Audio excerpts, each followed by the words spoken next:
What's going on, Jeromes? It's a beautiful Saturday morning. Sun is shining, birds are chirping and stuff, and it's time for another Vikings news dump. There's a lot going on. So, first up, from Dov Kleeman, Michael Thomas got himself arrested and putting his, I don't know, 2 targets a game in jeopardy. Both of them slants. Dov Kleeman, breaking Saints star, using the term loosely. He's like the 3rd best receiver on his team. Right, because, you got Chris Olave and then Rashid Shaheed. Yeah. Wide receiver Michael Thomas was seen taken away by police in Kenner, according to WDSU. Thomas is being accused of throwing a brick, she's a brick and I'm drowning slowly, at the car of contractors who were parking in the street near his house. Thomas is also accused of taking that person's phone and throwing it when he started recording. So, this is putting his, We'll see if he gets bond or whatever, or if he's charged. This could put his availability on Sunday in jeopardy because teams travel on Saturdays for Sunday games, and maybe he doesn't make the flight. And I don't know, like if Michael Thomas was back being Michael Thomas, like when he was a stud, like having 150 catches a year, all of them slants, maybe the team would fly him private. But I don't know, a wide receiver 3, nah, it doesn't even run a full route tree. We'll see, man. But, it's no good. It's no bueno. Also, at least he knows how to throw bricks because Derek Carr's been throwing bricks all season. So he's got that going on for him, which is nice. Also, something that is not... So another unforced error. So the Now Saints tweeted this out. Saints versus Vikings through the years, and a couple of pictures, and it's a montage. You had stupid Alvin Kamara on Christmas, and then you had Cam Jordan. I don't know where Marcus Davenport's half sack last year. Full Lance Armstrong. I don't know. Also, they included a couple Bounty Gate pictures, which really smart. Really smart. Also, super classy. You'll see on the bottom left, they have a picture of Kirk Cousins on the ground. Of course, Kirk is out for the season, so great. Well done. Also, you forget the Minneapolis Miracle game, stupid, dirty-ass Michael Thomas, like he took a really cheap shot on Andrew Sendejo. He earholed Dejo, and frankly, he wasn't the same player after that. So super cheap there. But yeah, so it's so funny on the tweet because a lot of the replies are Saints fans, and they're like, delete this, take this down, because people know. Our Guy Vikes fan page put this up. Oh, yeah. Viking Saints through the years. So the Minneapolis Miracle, Rudy from Kirko, no big deal, as well as Justin Jefferson completely sunning Marshawn Lattimore over in London last year. Good memories. Like, yes, the Saints had the major one, but Vikings have made up for it quite well as of late. Speaking of as of late, Jordan Addison has played extremely well as of late. One of the big reasons why the Vikings are 4-0 in the absence of Justin Jefferson is Jordan Addison rising up and being a wide receiver 1 in his own right. So Marcus Mosher, a longtime NFL writer, I think he's a Cowboys guy. Actually, that explains a lot. So ranking the top 10 rookies at midseason. Now, you would think that Addison, probably be in top 5 territory. He's got 7 touchdowns, obviously leading rookie receivers. He's up there amongst league leaders as well. All he does is catch touchdowns. He's fantastic. And, without Justin Jefferson last 4 games, he's put up numbers and done great work. But there's a lot of good, talented rookies out there. So CJ Stroud is completely coming in, and it's like, hey, Panthers fans, it's okay.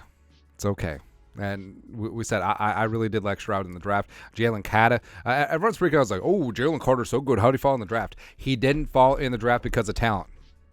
That ain't it, man. And also, even though Darnold Wright is solid for the Bears, the Bears got Jalen Carter. Come on. Puka Nacua, yes.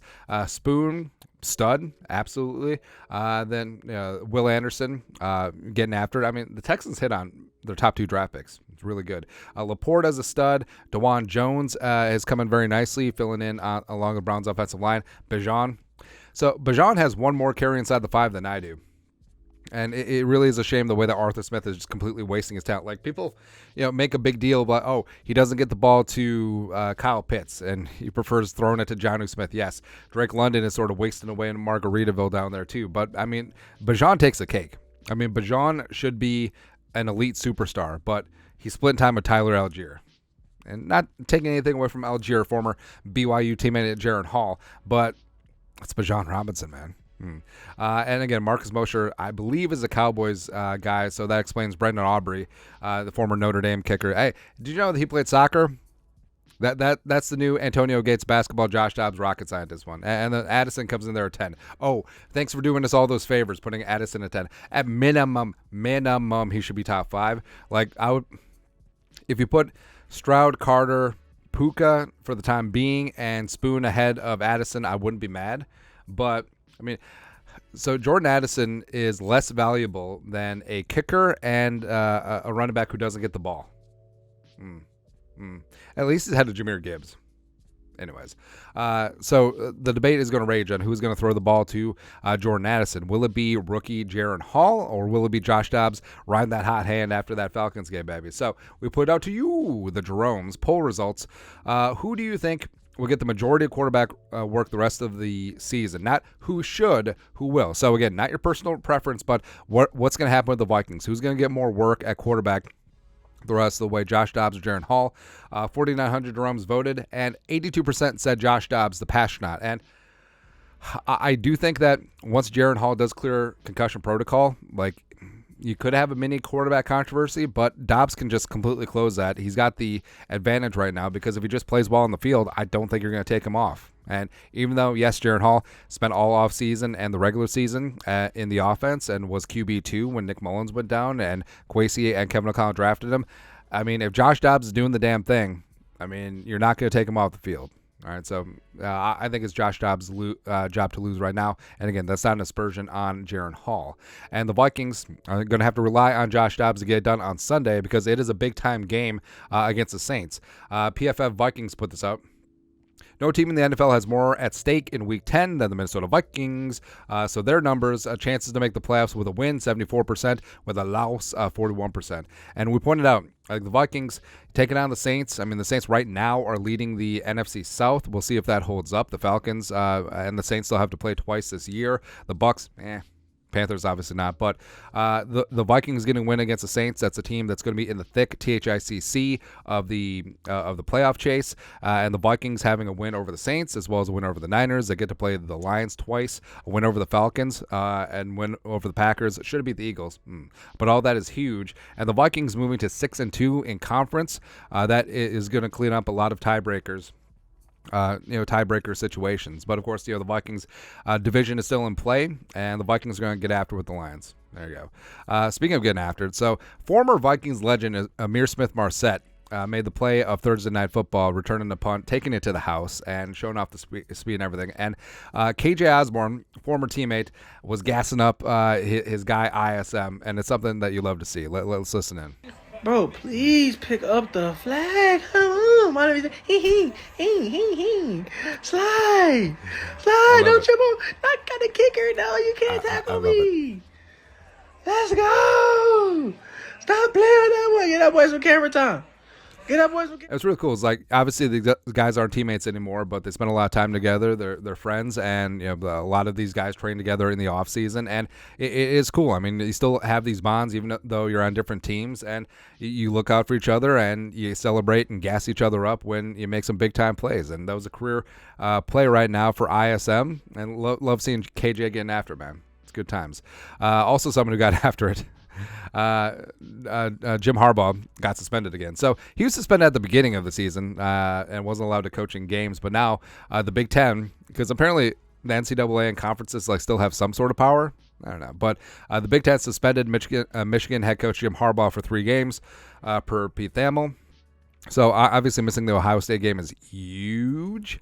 But I mean, Harbaugh gets to coach during the week, and basically it's like a watered down version of his earlier season suspension. But Michigan and their whole sign stealing things, where it's like every single team steals signs, but Michigan allegedly, it's basically like Spygate with the Patriots. Like, they just systemized it, and it's a little bit too far. And also, can we get rid of the stupid signs? Like, nothing annoys me more when the entire offense just looks over, is like, hey, read these cue cards. Oh, it's a frog and a meme and blah, blah, blah, blah, blah, blah. And that's the play. Where just get headset communicators with the quarterback and just go from there.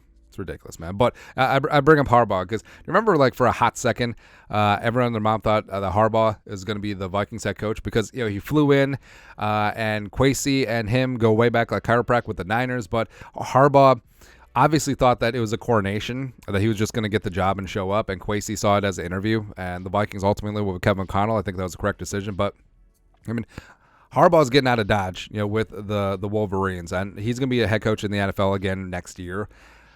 The Bears make sense. The Raiders make sense. Actually, San Diego makes. Or sorry, not San Diego. The Chargers makes a ton of sense because you actually have a quarterback in place there. But we'll see. But again, who's got it better than us? Nobody. Anyways, that's it. Saturday morning. Oh, by the way, I think Michigan covers that 4.5. I think they just play pissed off up at Happy Valley against Penn State. Anyways, let us know your thoughts on our thoughts in the comment section below. Subscribe for daily Vikings takes. Want to support the work? Put a little something in the Venmo. Remember, Thanksgiving fundraiser. But until next time, Skull Production Value.